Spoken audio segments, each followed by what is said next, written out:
In this presentation, I'll be comparing and contrasting motherboards with their predecessor backplanes.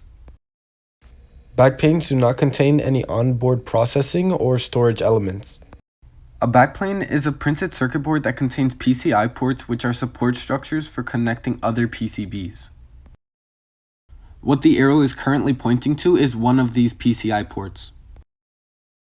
Here is an example of a daughter board, and if you look closely, you can see components that are commonly integrated into motherboards like display ports.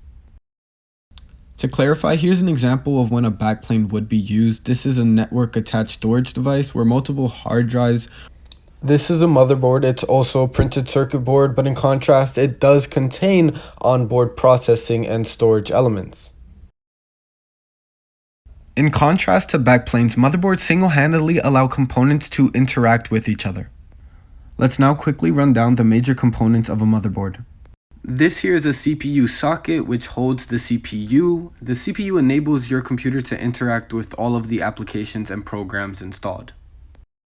This here is called a DIMM slot. It's where RAM is inserted. RAM is used for short-term memory storage. For example, when you're loading a video on YouTube, it'll be momentarily stored on your RAM. These are SATA ports. Their purpose is to connect your motherboard to interior storage devices, for example, a solid-state drive. These are USB ports. They're used to connect your motherboard to external devices for use of storage, powering, charging, or functionality. The two ports displayed now are display ports. They're used to deliver video and audio over a singular cable. This component here is called the North Bridge. It's a controller that interconnects the CPU to memory.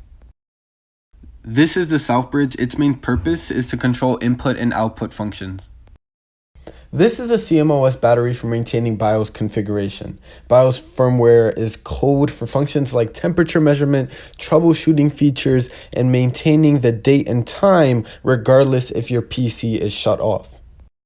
Something very important to know is that unlike backplanes, motherboards do not contain any ports for modularity purposes. Also, every couple of years, CPU slots on motherboards change shape, and because of the lack of modularity like we see with backplanes PCI ports, meaningful upgrades of your CPU are eventually impossible. We know from backplanes that modular technology has existed for decades now, but it's still not commonplace in our lives. This leads to problems like when a singular component of your phone is damaged, you may legitimately be better off buying a completely new one than repairing it because the component is so interlocked with others that replacing any individual component is impossible or too costly. Moving away from damage, there is no way to upgrade your phone without purchasing a completely new one. If our technology was more modular, not only would our technology be more immediately adaptable to our lives, but we would save waste from being produced in the process.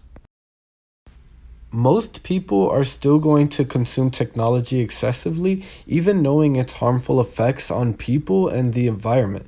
But in my opinion, if being unwasteful was the cheaper option, it would surely entice enough people to have a major impact on the world. To point out how massive the problem of technological waste is, here is a line from theworldcounts.com. We generate around 40 million tons of electronic waste every year worldwide. That's like throwing 800 laptops out every second. On average, cell phone users replace their unit once every 18 months. E-waste compromises 70% of our overall toxic waste. To outline why this is a problem, here's a line from Radical Technologies by Adam Greenfield. The cobalt in its lithium-ion batteries was mined by hand in the Congo, often by children. The tin in the soldered seams that bind it together most likely comes from the Indonesian island of Bangka, where the water table is irreparably fouled. 70% of the coral reefs have been destroyed by mine runoff, and on average, one miner a week is killed on the job. The true cost of our overconsumption is real people's health, homes, and often their lives. Integrating modularity is just one way we can fight this problem head on.